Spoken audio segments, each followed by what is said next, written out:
Hello, everyone. Thank you for joining us in another episode of Palestine Chronicle TV. With us today is a very special guest from Gaza, an activist and a journalist. Her name is Wafaa Aludaini. I know many of you already are familiar with her work from Besiege Gaza, and Romana is going to tell us more about Wafaa. Yes, we are very happy to have Wafa with us.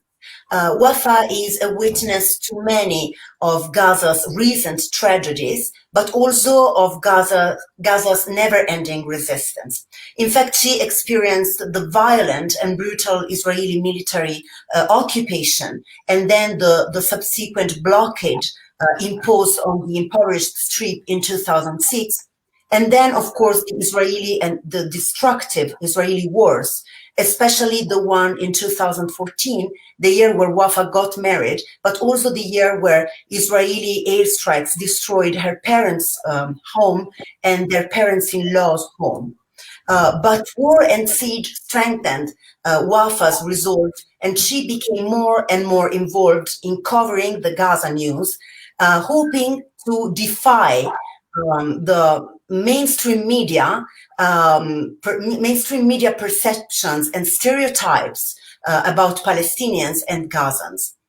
During the Great March of Return, then, starting in 2018, Wafa joined the protesters, reporting on a daily basis on the killing and wounding of Palestinian unarmed protesters that flocked to the fence separating besieged Gaza from Israel to demand basic human rights. So tonight we're gonna talk to Wafa and know more about her, about Gaza, and about her work as a journalist. Mhm. Welcome to the program, Wafa. Assalamu alaikum. If you could kindly introduce yourself the way that you want the world to know you and tell us a little bit more about your work and your life in Gaza. Yeah, firstly, thank you so much, Dr. Ramzi, and thank you, Romana, for having me in this show. Really, I appreciate your work so much.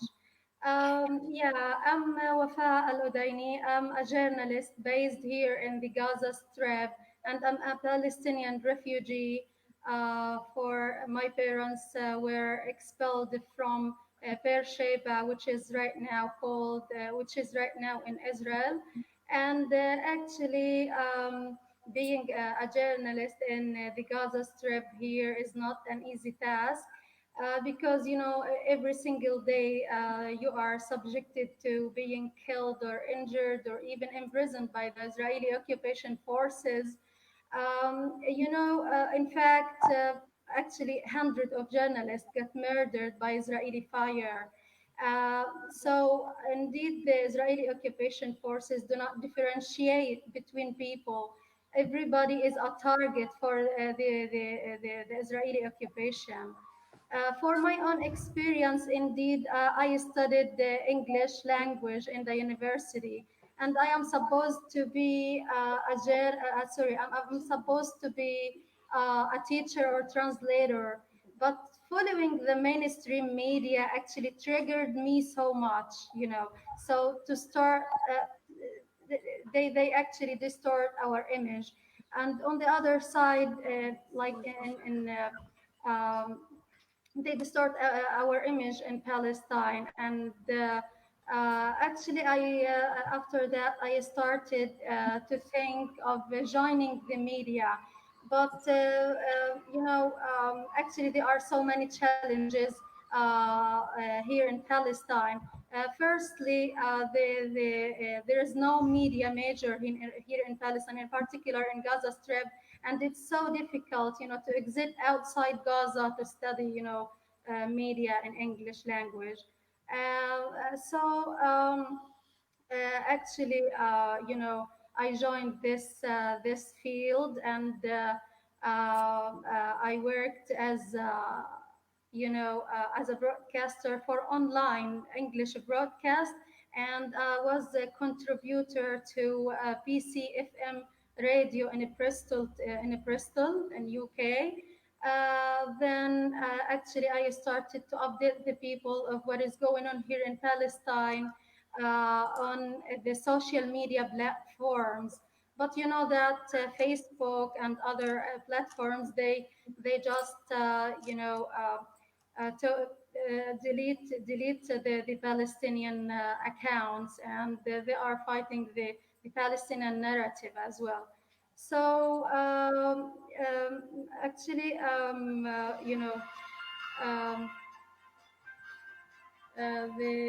yeah, so this is actually I participated in several conferences outside Palestine via Skype meeting, so this is all about me. If you have any question for me, I'm ready to answer it.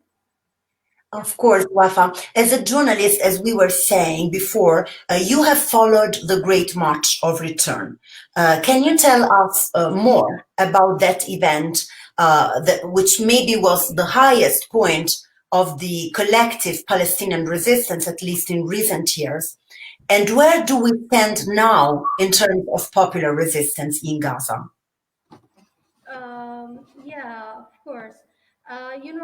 First of all, the Great March of Return is a popular protest where the people of Gaza collectively geared up weekly to the separation fence between Gaza and Israel. Actually, they were protesting peacefully near the fence. Some perform some traditional activities like dancing dabka, singing old songs, cooking Palestinian dishes. And the most notably seen is for the elderly Palestinians. They were holding their keys, these keys actually of their homes, which they have been forcibly expelled from in 1948, in what is better known as Nakba. In fact, this kind of popular resistance is not a new thing for Palestinians. Since day one of occupation, and the Palestinian use all the means to fight for their right, to fight the occupation, like the weekly protests, like the throwing stones. Even when Gaza used recently the armed resistance, also people do not stop the popular resistance here. So Gaza witnessed actually over three deadly Israeli offensive on the people of Gaza. So while they are under severe Israeli blockade, indeed. So yet the people actually do not say that they give up or something, or the like. So they just use all the ways possible, to break Gaza siege, which is imposed since nearly 13 years and so far. And regarding actually the Great March of Return protests, they are actually massive protests. Everybody participated in this march, indeed. So actually, due to the huge number of injuries, so the Ministry of Health, which is already on the brink of collapse, I mean, the Ministry of Health here in Gaza, they are just on the brink of collapse. So, due to the Israeli siege, the Ministry of Health cannot deal with all this huge number after 2 years, after nearly 2 years of these protests. So, because as you hear that starting from this year, the Great Return March Higher Committee, they just change their way. I mean, their way to protest. So they just make it, or the massive marches become like only on the national occasions instead of being held weekly, because the Israeli occupation used actually the lethal force against the peaceful protesters. So over 300 got killed, and over like tens of thousands got injured. So this actually makes like a burden on the Ministry of Health here in Gaza. So that's why they change their, strategy in order to deal with such, to deal with such plight here in Gaza.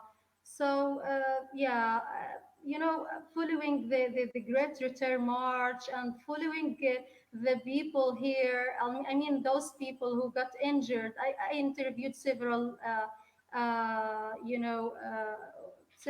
people who got injured. Indeed, every story inspired me so much. For example, I interviewed like an old woman. She was uh, 85, yeah, 85 years old. She is so poor, and she worked. Her husband, doesn't have work, and she was working on collecting stones and sell them, then to make living for her family. But when they announced the Great Return March, she joined this massive marches, and then she was holding stones and holding cars wheels, tires, on her donkey cart to the protesters there near the fence. It was really like talking to her. It's so inspiring indeed. Uh, really, I liked her so much. This is one of the examples. The other example here, I saw also a mother of four daughters. Every Friday she participated in this. She participated in the march, the massive marches every week. I mean, so one of the Fridays she got shot in her leg, and actually it was so hard for her to walk again, only with sticks, So the other Friday, after her, after she got injured, I saw her, and then I asked her, "What brings you? You are still suffering from your injury." She told me, "And do you think that I will leave those Israelis to steal my land? This is my land. This is my right, and I will come again and again and again." And actually, it's so inspiring. Those people, just teach his life, as they say, So, so many stories actually inspired me and gives me hope. Um, but So yeah, let me just mention Wafa. I mean, over 300 people were killed. yeah, The number of injured kind of ranges. It depends on who's doing the count, but we know at least over 10,000 people were wounded, and we know that at least 3,000 of them have been maimed for life. These are children, youth, kids who've lost, their legs or their, parts of their body. And here we have this situation in which the world still hasn't done anything meaningful for Gaza, despite all of this. I mean, for a long, long time, the argument was Palestinians are using violent means of resistance. Palestinians are not doing, enough to abide by whatever acceptable rules or norms that the international community supposedly sanctions as far as what is, the proper method of resistance or not. And here you have a situation in which people gathered in their tens of thousands for over a year, if not 2 years, uh, in this incredible display of popular resistance happening on a daily basis, but particularly each Friday. And there hasn't been really any substantial international response. Do you feel, as a Palestinian, as a Gazan, as a refugee, as one of those people who are standing there on the ground, what do you feel about international solidarity? Are you getting enough? What type of solidarity are you getting? And what's your message to the world? yeah. Actually, my message to the world that they are helping, you are helping the Israeli occupation forces to kill more Palestinians every single day. And unfortunately, they are doing nothing for the people, because every single day the Israeli occupation, they killed Palestinians, innocent. They imprisoned minors, they imprisoned women every single day, and nobody acts. And even in the West Bank, the annexation and the apartheid wall and everything is happening there. Actually, they just say, we besieged Gaza because of the resistance and this propaganda. But in the West Bank, we can say in the West Bank there is kind of no resistance, no rockets there. So why they keep killing the people every single day? Why they keep assault the people every single day?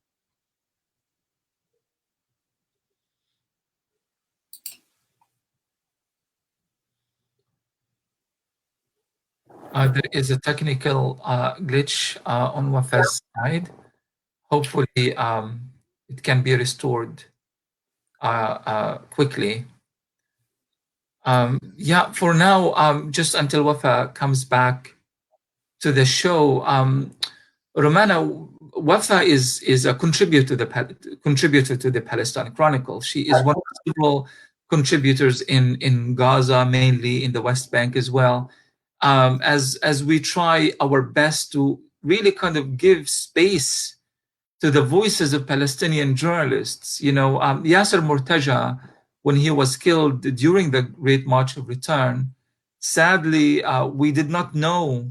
I mean, those of us who are following the Gaza media, the Palestinian media, we knew who Yasser was, but vast majority of people, even in the Middle East, did not know who Yasser was, because Yasser never really been given the needed platform to convey the story of his people.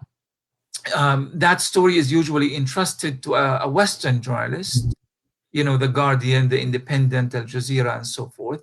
But the Palestinian is denied that the very platform that would allow him to communicate his story to the world. So, at the Palestine Chronicle, we try to rectify that, of course, with our humble means and as much as we can.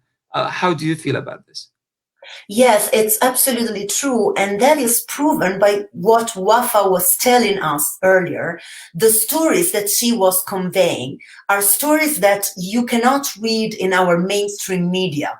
You do not, and I really like Wafa, a female point of view. She is a woman telling stories of other women.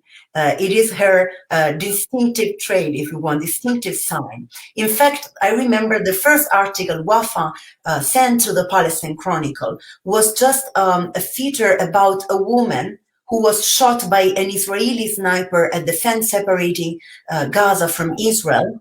And a 24-year-old woman, her name is Asma, who told Wafa the moment she was shot, what she felt. And it was like a really beautiful account that you do not find in mainstream media.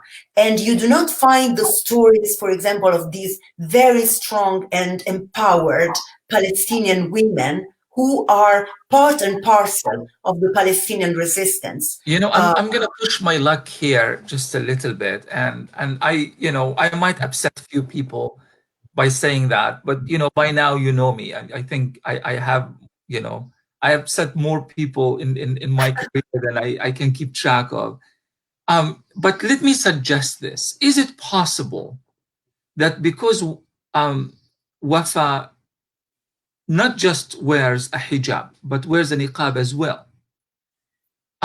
Therefore, we have been programmed to believe that she is marginal to the story, that she is an inactive, she is a docile member of society, and she does not, which I find extremely annoying, considering that as someone who is from Gaza, grew up in Gaza, I know that what you wear on your head or what you cover your face with by no means is an indication of your quality as a person, your role in society, your ability to contribute to society and so forth. And she breaks all of these stereotypes. But why is it that we can't be smart enough to realize that Wafa doesn't need to take her, scarf off and, create this massive hair and, and makeup and all of this to become relevant? Why can't she just be relevant, aside from all of these expectations? I think, and this is gonna make enemies among the Western feminist community too. For me, I think that the biggest misunderstanding is conflating between the centimeters of fabric that a woman wears and the marginalization of that woman. I find it extremely offending as a woman that I need to be judged according to the things that I am wearing, or to my hair, or the veil, or the hijab, or the niqab. Wafa is the proof. Like, I want to defy these stereotypes with Wafa, who is a very strong and empowered and smart woman, who every Friday went to the fence and was so brave to report on those stories. So, I mean, really, I think that all these stereotypes are going to be crushed tonight and Absolutely. now. I'm glad that Wafa had the chance to at least articulate her discourse and tell us more about herself and the type of work that she does. I hope that we can have her back for a few minutes before we conclude our program. But if we don't, we understand the electricity situation in Gaza is absolutely unpredictable. I think she was using a desktop, and it seems that her electricity went out. But this is the situation under siege, that you cannot even communicate to the world for a long time because there is no electricity, and somebody is deciding on your life and your connection to the world. Absolutely. But I would like to send a message to those in the media who can hear us right now, whether in alternative media, mainstream media, or the media that kind of exists somewhere in the middle, well-funded, massive, budgets coming from various Arab countries. And so they are really neither alternative nor exactly mainstream. They are somewhere in the middle. I just want to challenge them a little bit to talk with people like Wafa. And when I say Wafa, I'm talking about hundreds of qualified Palestinians who are more than capable of articulating a message, the message of their people. And they don't need a middleman. They don't need a Westerner standing there in the middle, kind of trying to dissect and break down their language and their discourse and make them more amiable to the rest of the world. They are qualified and they can speak for themselves. So my challenge is try to kind of, start a new page and jot down a few names and use that as a new approach to your perception of what is good journalism and what's not. Any journalism that is not based and does not feed on the narrative of the people on the ground is not journalism.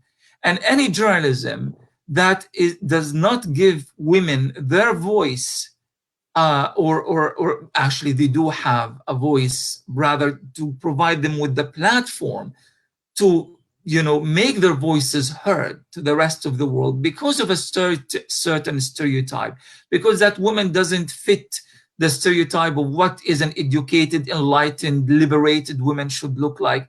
Please reconsider that and judge people based on their narrative, on their stories, on their actual contribution, as opposed to that filter and that stereotype that you have. I think Wafa can be added to the stream now if you try. I think that.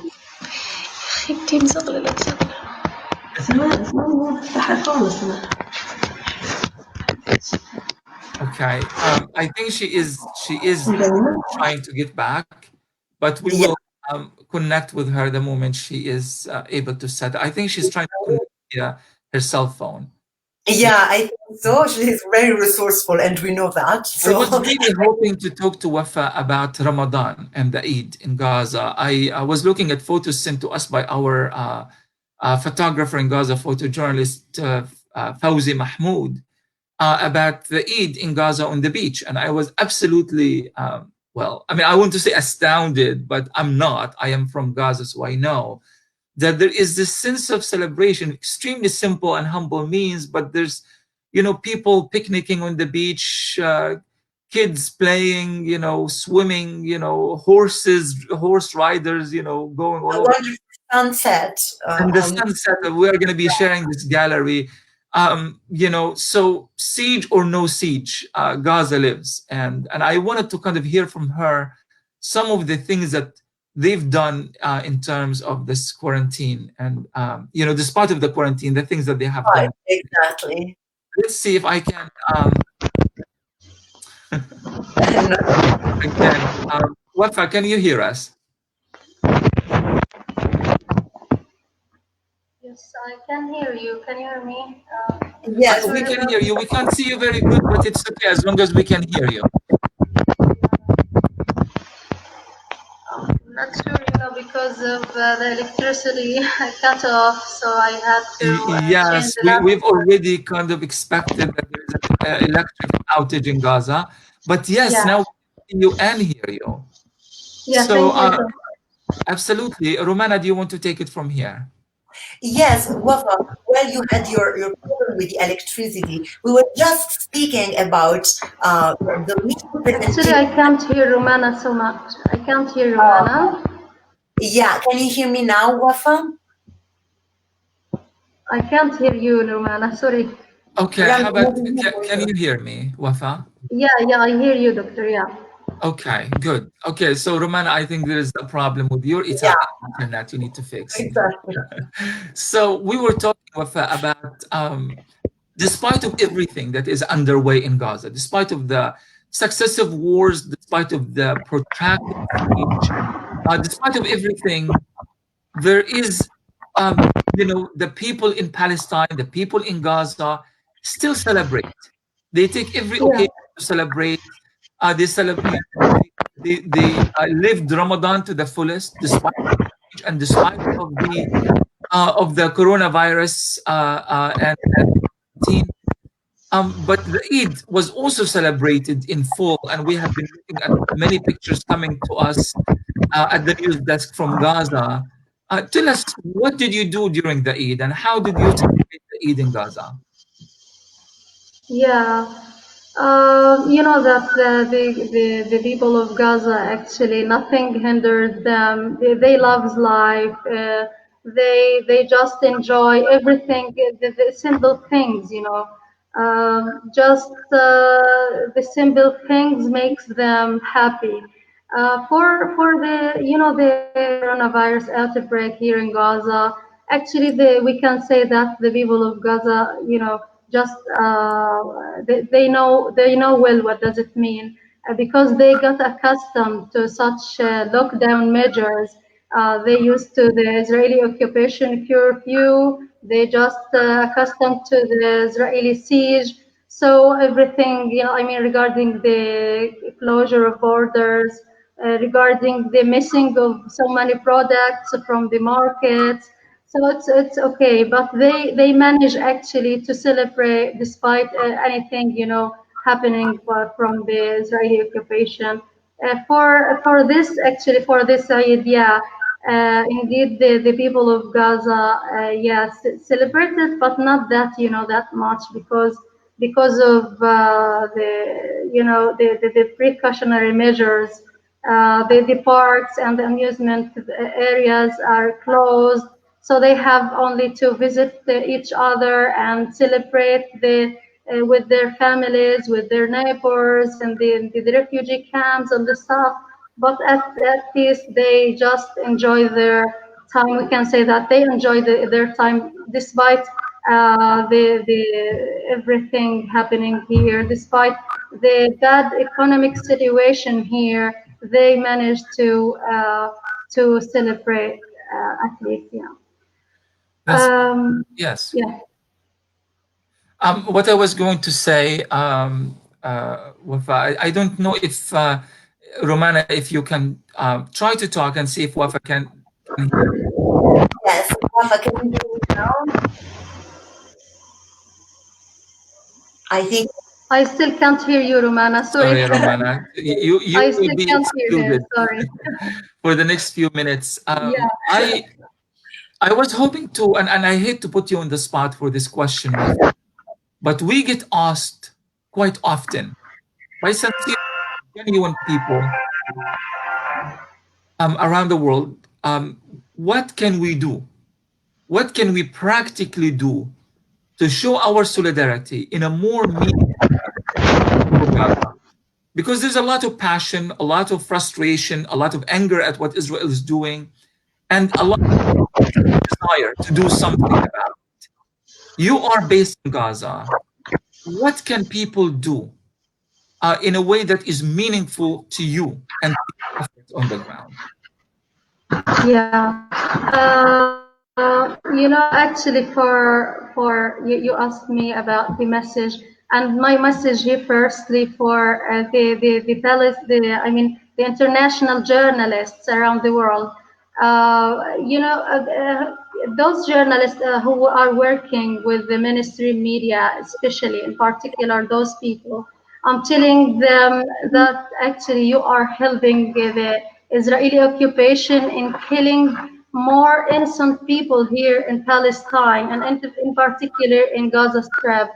And those, who are being expelled every day since 1948, you are just strengthening those people to kill more and more and, violate the international law. So I'm asking them, to come here to Palestine and to see by themselves, to report it from Palestine, to see the apartheid wall, to see the checkpoints, to see what is happening in the Israeli jails. They can see and then they can tell the truth because the journalism, the journalist message is for humanity, regardless religion or regardless anything else, region or anything else. So they have to come here to Palestine and they have to know what is happening here in Palestine, the truth, not what the mainstream media is telling them.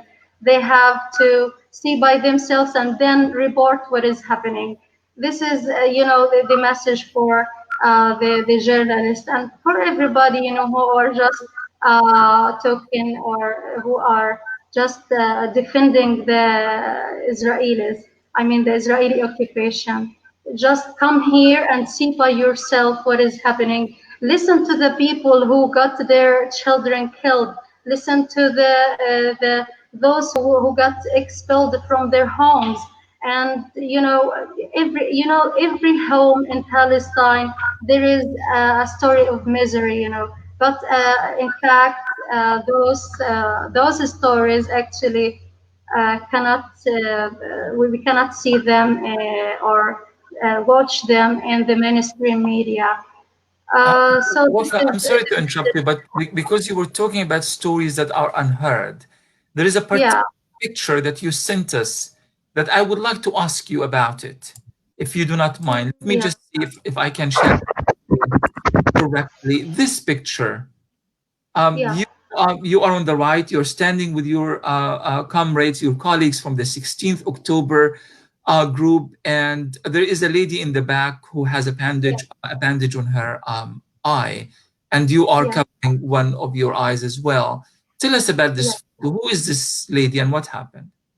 Yeah, actually, this girl is called May Aburweda. She is one of the injuries in the Great Return March. This young woman, actually, she is only 19 years old, and every week she cried to her parents that she wants to go to the protest, and she participated every Friday in the protest. But despite her being, she was so peacefully protesting, and despite all of that, the Israeli occupation shot her in the eye. And then, unfortunately, she lost her eye. So we went there to in solidarity with her. That's why we put, our hands, like what happened with the journalist from the West Bank. So we went there to support her and to tell her that we are with you. But actually, when we were telling her this thing, we find her so strong. We find her, she told us that if when I get out from the hospital, I gonna come back to the protest despite anything, even if they, shut me in the other eye. She said that, and we filmed her saying this thing. And this is my Abarweda from Al Maghazi camp, refugee camp. And she was like many Palestinians are just calling for her right to get back to their occupied land and to break the Gaza siege, as many Palestinians. Yeah. Thank you for that, Wafa. And our solidarity and tremendous love goes out to May and to all of her, to her family, to all of her friends and colleagues and comrades.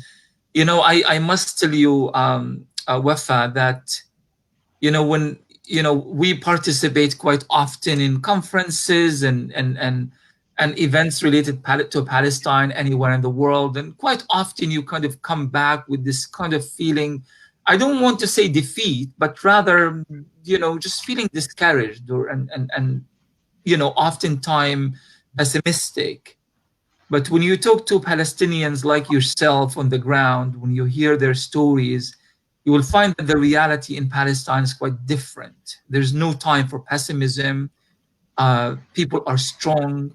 And it's this strength that is their actual key, not just to survive under Israeli occupation, but to, inshallah, one day emerge victorious. Israel has done everything in its power to defeat Palestinians. They occupied the land, have the massive, technological advancements. They experiment with their white phosphorus and their various other illegal weapons on Palestinians.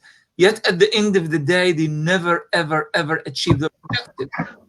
And that is because the human spirit, that of May and yourself, Wafa, is so very strong. I want to tell you, and before I give you the last word here, that you have a lot of love and support. I mean, we've never, Romana, received so many comments and from our readers all over the world, as much as in any of our programs, as much as we received Yeah. during his appearance, and they know who Wafa is and they love Wafa very much. So I kind of want to know, that you have a big fan base all over the world, Wafa, and we very much support you.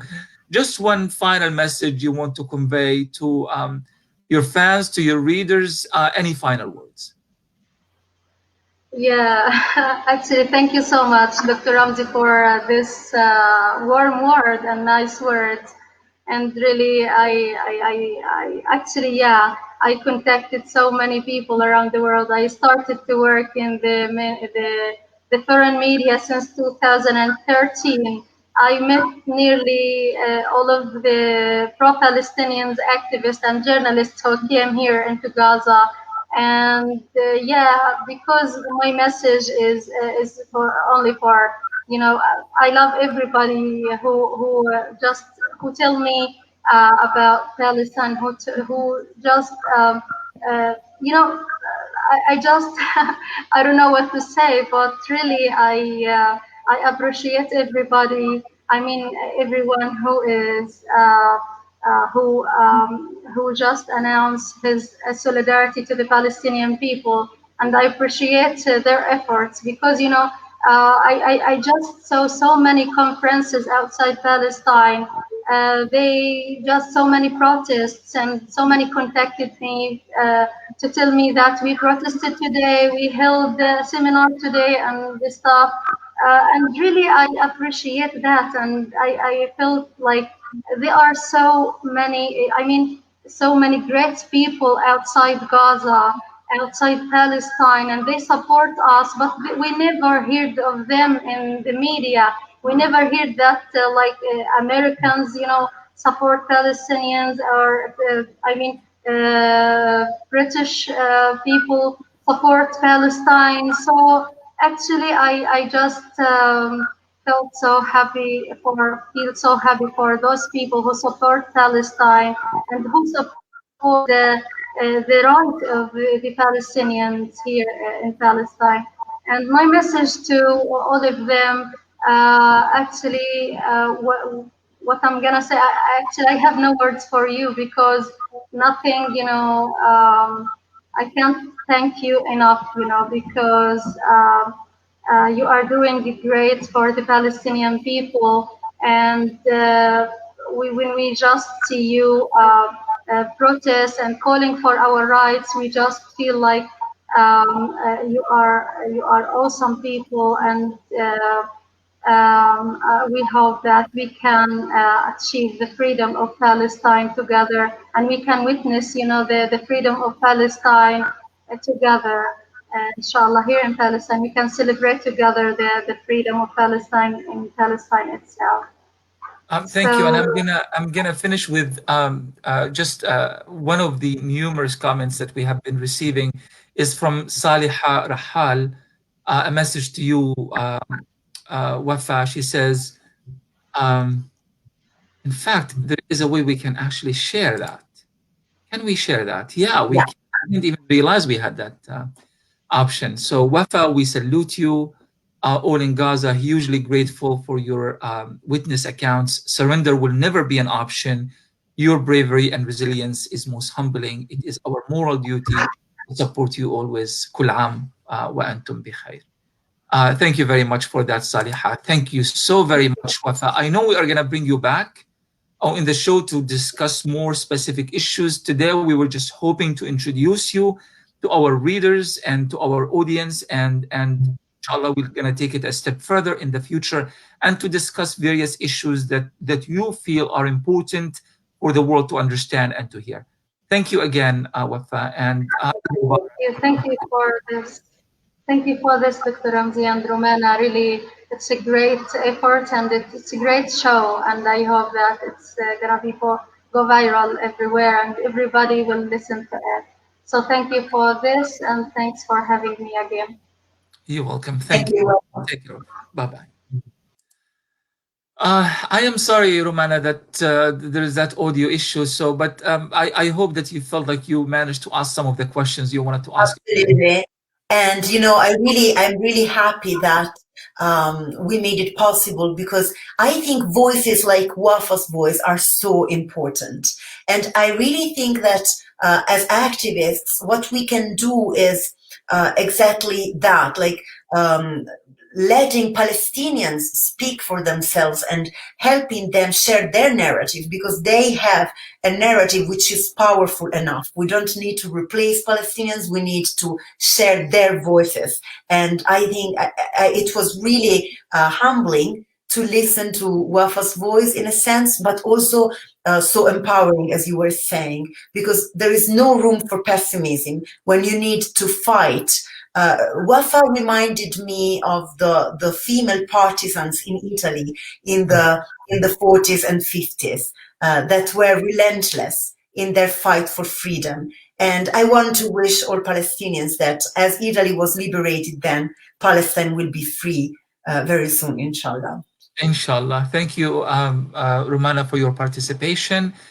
For our readers who want to learn more about our program and all of the content that we produce at the Palestine Chronicle, please go to PalestineChronicle.com. We also have the French version. If you do not speak English or you're more comfortable with French language, please go to chroniquepalestine.com, and hopefully soon we'll be producing another page with another language. For now, thank you so much for tuning in. Thanks very much to my co-host Romana, to our special guest Wafa for joining us, and we'll see you next Wednesday at 12 p.m. Pacific time. That's 10 p.m. Gaza, Palestine time. All right. Thanks, guys. Bye-bye.